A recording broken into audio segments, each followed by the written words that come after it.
નમસ્કાર મિત્રો.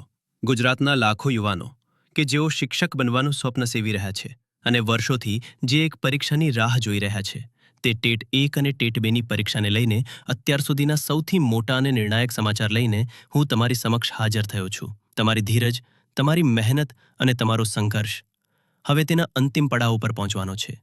કારણ કે અત્યંત વિશ્વસનીય સૂત્રો અને શિક્ષણ વિભાગની આંતરિક ગતિવિધિઓના ઊંડાણપૂર્વક વિશ્લેષણના આધારે હું પૂરા વિશ્વાસ સાથે કહી શકું છું કે આવનારા વધુમાં વધુ 1 મહિનાની અંદર એટલે કે લગભગ 30 દિવસના સમયગાળામાં ગુજરાત રાજ્ય પરીક્ષા બોર્ડ દ્વારા સામાન્ય ટેટ 1 અને ટેટ 2 પરીક્ષાનું સત્તાવાર જાહેરનામું બહાર પાડવામાં આવી શકે છે.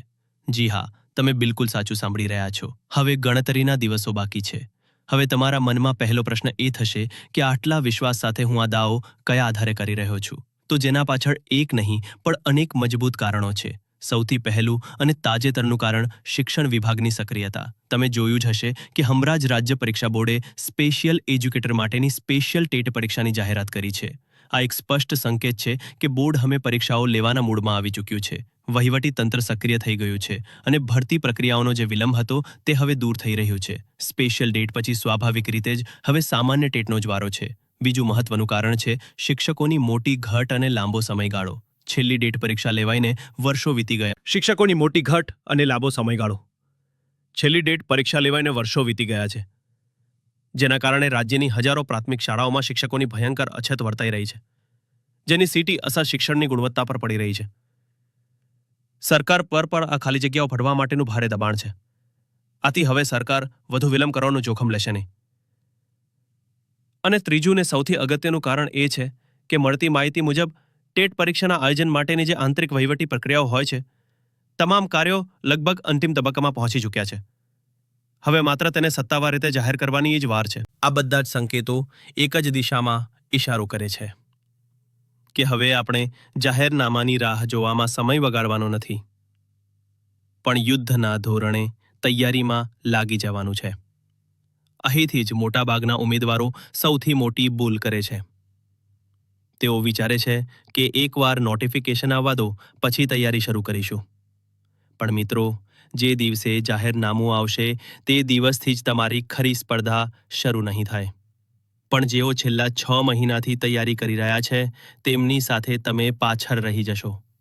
યાદ રાખજો, આ પરીક્ષામાં લાખો ઉમેદવારો બેસવાના છે અને સફળતા એને જ મળશે જેને સમય પારખીને તૈયારી શરૂ કરી દીધી છે.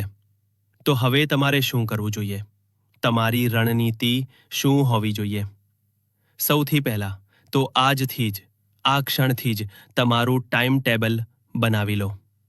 બીજું, ટેટ 1 અને 2નો સંપૂર્ણ અભ્યાસક્રમ ડાઉનલોડ કરો અને તેને બારીકાઈથી સમજો. દરેક વિષયના દરેક મુદ્દાને ધ્યાનથી જુઓ. ત્રીજું, પાછલા વર્ષોના પેપરોને તમારું બ્રહ્માસ્ત્ર બનાવો. તેને માત્ર સોલ્વ નહીં પણ તેનું એનાલિસિસ કરો. કયા વિભાગમાંથી કેવા પ્રશ્નો પૂછાય છે, પ્રશ્નોની કઠિનતાનું સ્તર શું હોય છે અને સમયસર પેપર કેવી રીતે પૂરું કરવું તેની પ્રેક્ટિસ કરો. ચોથું ને સૌથી અગત્યનું, તમારા નબળા વિષયોને ઓળખો. શું તમને ગણિતથી ડર લાગે છે? શું અંગ્રેજી વ્યાકરણમાં તકલીફ પડે છે? કે પછી બાળ વિકાસ અને શિક્ષણના સિદ્ધાંતો અઘરા લાગે છે? જે વિષય તમારો દુશ્મન છે તેને સૌથી વધુ સમય આપો અને તેને તમારો મિત્ર બનાવો. બાળ વિકાસ અને મનોવિજ્ઞાન આ પરીક્ષાનો આત્મા છે. તેને ગોખવાને બદલે સમજીને તૈયાર કરો. ભાષા 1 અને ભાષા 2માં વ્યાકરણ અને અર્થગ્રહણ પર પકડ મજબૂત કરો, કારણ કે આ સૌથી વધુ સ્કોરિંગ વિષયો છે. ગણિત વિજ્ઞાનના ઉમેદવારો નિયમિત દાખલાઓની પ્રેક્ટિસ કરે અને સામાજિક વિજ્ઞાનના ઉમેદવારો GCERTના પાઠ્યપુસ્તકોને ઊંડાણપૂર્વક વાંચે. મિત્રો, એક વાત યાદ રાખજો, આવનારો 1 મહિનો તમારા જીવનનો સૌથી નિર્ણાયક મહિનો સાબિત થઈ શકે છે.